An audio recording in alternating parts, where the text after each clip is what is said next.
You know what it is. That's right. It's time to talk money with your money nerd and financial coach. Now, tighten those purse strings and open those ears. It's the Money Talk with Tiff podcast. Hey everyone, I am so excited because I have Brandon Neely on the line. Now, Brandon's here to talk about a topic which I honestly want to learn more about. And also, I have some friends and stuff that do it, but I never quite understood it. And that is infinite banking. So thank you so much, Brandon, for coming on the show today. Hey, thanks for having me, Tiffany. I'm excited to share about this amazing concept. Yes. So first and foremost, let's just start at the bare basics. What is infinite banking? Like, what does it mean? Like, I've heard it being thrown around as like a buzzword, but what exactly is infinite banking? Yeah, this is where a lot of people, I think they get it wrong. They think that it's, they've listened to Dave Ramsey and they say, oh, it's horrible. It's a scam. It's evil. And really what it is, and you want to find the right person to design the right policy. It is a high cash value whole life insurance policy that is with a mutually owned company, non-direct recognition company that pays dividends and has paid dividends for over 100 years, right? And what it really is as I think about infinite banking, it's building my line of credit through my life insurance policy, kind of like a HELOC. And I'm able to access that at a low interest rate deal, right? And so it's really a really amazing and efficient way to have your emergency funds and medium-term expenses, right? So those kind of things is really what it is at its heart. And a lot of people get all of, is it an investment? I'm like, it's not an investment. It's a savings vehicle. It's just a really efficient way to save and leverage as you're going through life. So, okay, let me just make sure I have it correctly. So it is a whole life insurance policy where you are pretty much borrowing against it in order to kind of create, cash flow. So like savings or if you need to buy something or what have you, you're just borrowing against that life insurance policy. Yeah. Okay. Gotcha. Okay, that makes sense. And then, I know with typical whole life insurance policies, and I noticed that you mentioned it was a high cash value. High cash value. High cash value. Yep. Typically when you look at life insurance, whole life insurance policies, it's like you'll pay on it for like 4 years and it's only like $100. So what's the difference between, or how do you know if your life insurance policy is the one that you're talking about versus just the one that is just, you barely get any? Well, I think first is you want to work with people like me who are specialists in it, right? Because it's kind of like different term insurance, different, ETFs and different things like that. You want to find somebody like a business owner who really understands and knows the concept. Because really the reason that a lot of agents don't do this is because we get paid on the base premium, right? And so it isn't. And I even talked to my massage therapist at one point and he's like, well, this is what it does. And I'm like, you're wrong. And he never fully went through the process with me. And he's like, this is what I thought it was and blah, blah, blah. I'm like, well, you're just watching YouTube videos. That's not right. I know because I've done it in different ways. So what I think about is as an agent, I take a big commission cut because I get paid on the base commission, not the paid up additions, which is the rider with the cash value, right? So a lot of people don't really talk about this because there's not as much money in it, right? And frankly, that's why there's not a lot of people in there, and why Wall Street wins over us, right? Because who's really getting into finance to be an activist except for crazy people like me? Gotcha. And so, okay, if we're Okay, let's say for instance, we get the concept.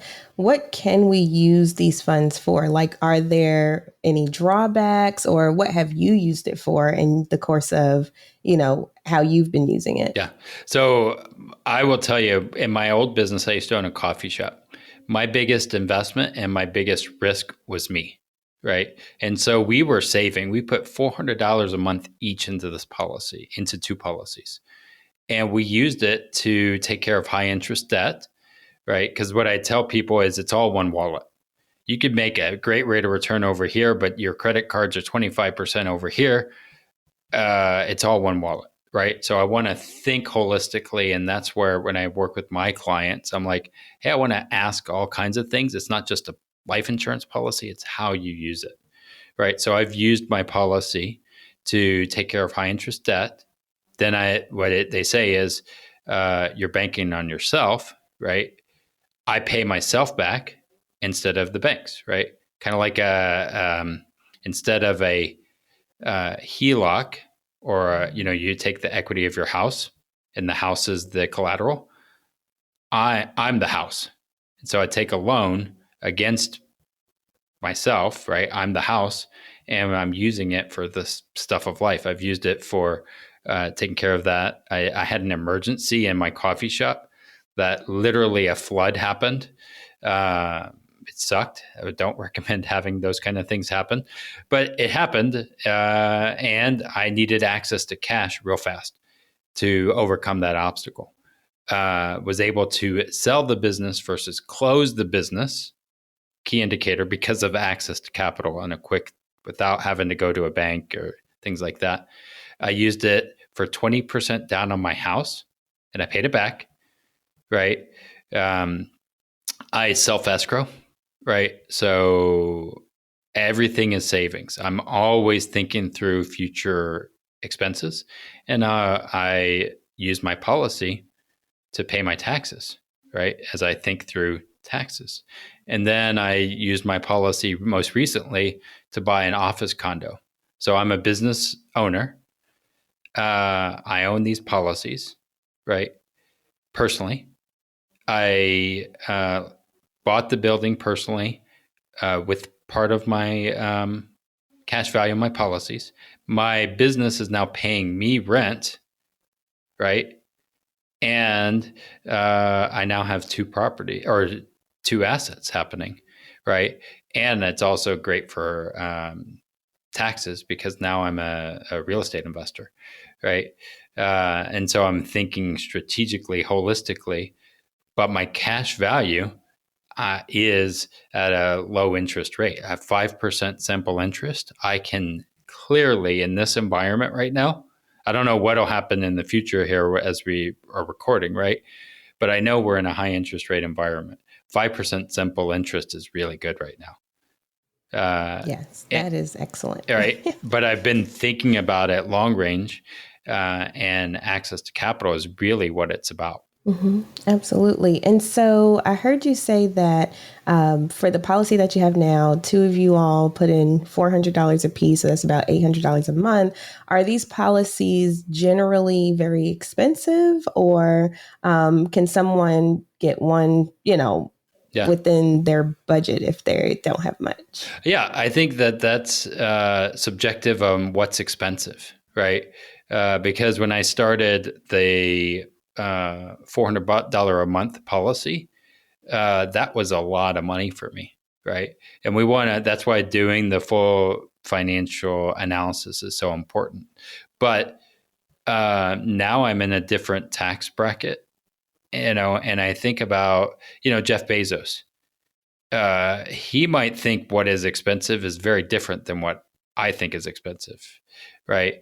And so I have another policy that's quite larger, because I run a financial firm, and so my ceiling is $50,000. Never would have thought 8 years ago that I would be doing that amount, right? And now I'm like, oh, that's not that bad, right? And so it's all like doing what works for you and knowing that we're kind of building into it, right? And so I have actually, between the family, 7 policies that we have. I'm a caretaker of my mother-in-law. And so she has a policy on her that we use if we need to. And we call it in case mom gets sick fund for the cash value. And we're going to have that death benefit and long-term care associated with it. And then she's buying a policy for my son, who's 4. And it's called his adulting fund. And so she's paying for that. I'm not paying for it, which is amazing. And it's a great legacy that she's creating. And I'm thinking 3 generations. I'm thinking about personal for me and my wife, and business. And so as we think through this, it's just using the policy is just a really amazing savings account, because things are flowing. Money is always flowing through us, and our need for finance is way more important than even our death benefit. Gotcha. Now, is there anything that you can't purchase with these policies or with the money you get from the policies? Yeah, so that's the cool thing. As you're using the cash value, no one's going to come as you're saving, right? Because I'm thinking, again, long range, and I am saving for things. No one's going to come and say, oh, well, you can't use it for this, or the banks may tell you what you can and cannot do. You make a policy loan from the policy, it doesn't matter. You can go to Vegas. I might tell you as a friend and as an advisor, hey, maybe that's not a good idea to go to Vegas and go use all your cash value to go hopefully win. Probably not a good idea. You could do it. No one's going to tell you not to, but then you're going to have a loan that you need to pay back. So what I like to think about is use and think it holistically. And as a business owner, I know how marketing works. As you know, the 80-20 rule and those kind of things, access to capital in something that you know is going to be a bigger rate of return than, I don't know, Tesla stock or something like that. Gotcha. And then also, I'm just thinking through questions that I have. And so let's say, for instance, if your policy, if you can't afford to pay it anymore, then what happens? Yeah, so there's a lot of different ways that you can think through it. So there's different options, right? So you might what they call reduce pay up, right? You've done it for several years, and you reduce pay up. That means you're not making premium payments anymore. It'll stop the growth of it. It won't grow as fast. So sometimes I will say that's what we need to do. You can lower the policy's premium amount. So and I tell people like this, it's kind of like a house, right? And let's say you're experiencing a hurricane. Well, what we need to do, a loss of a job, we'll lower it down and you'll go into the basement. Hopefully you don't stay in the basement forever. That sucks to be in the basement, and that kind of thing, right? But things happen. Life happens, right?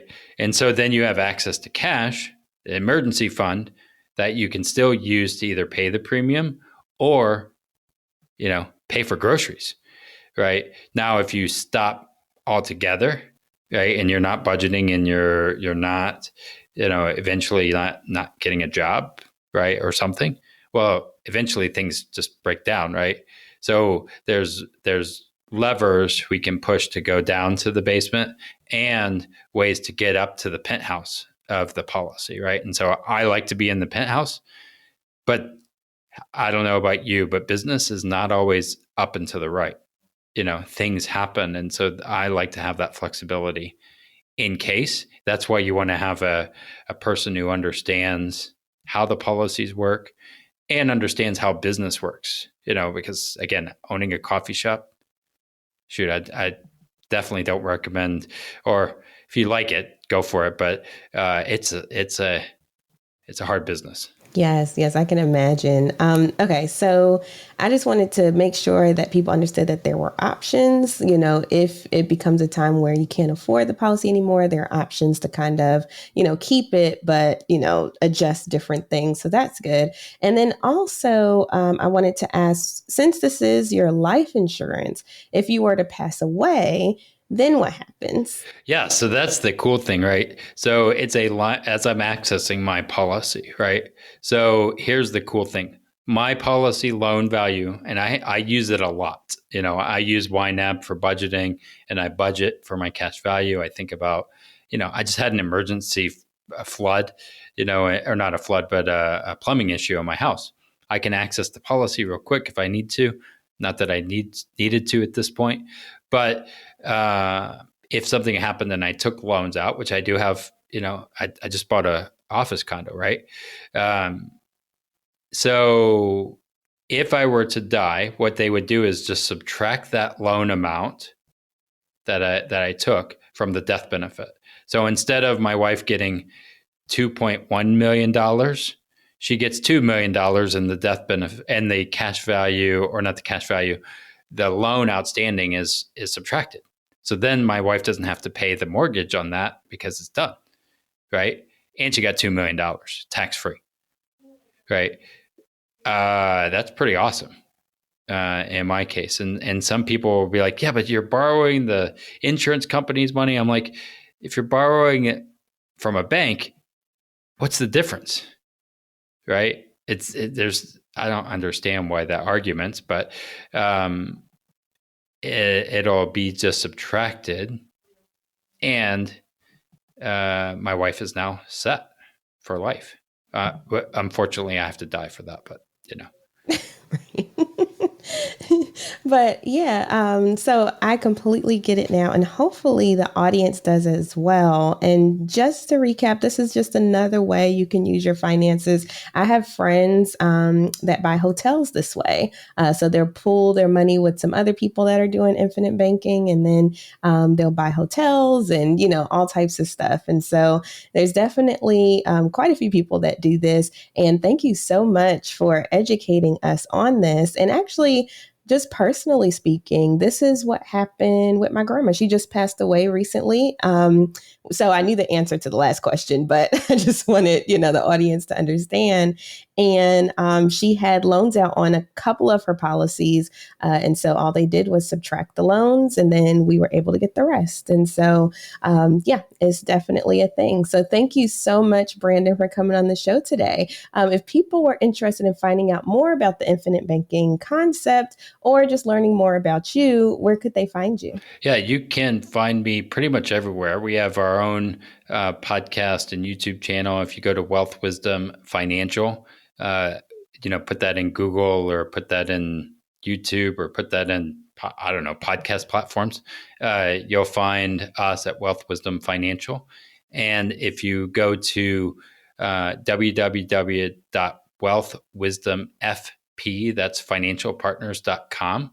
And then if you do /report, I have a thing that is what we've created is 5 simple steps to secure your future outside of a W-2. I know we're in a world of everybody's a 1099 and all of that. It's like, how do we build this stability in the midst of this chaotic world? And so we created a special report there. So go to the www.wealthwisdomfp.com/report and get that great resource. Awesome. Thank you so much, Brandon. If you did not catch that, audience, I will have it in the show notes. So don't worry if you didn't catch all of what Brandon just said. Just check out the show notes and there'll be a direct link there. So thank you so much again for coming on the show. And I appreciated you dropping all of this knowledge on us. Awesome. Thanks for having me, Tiffany. All right. Bye. Thank you for listening, joining, and being a part of the Money Talk with Tiff podcast this week. You can check Tiff out every Thursday for a new Money Talk podcast. But if you just can't wait until next week, you can listen to previous podcast episodes at moneytalkwitht.com or follow Tiff on all social media platforms at Money Talk with T. Until next time, spend wise by spending less than you make. A word to the money wise is always sufficient.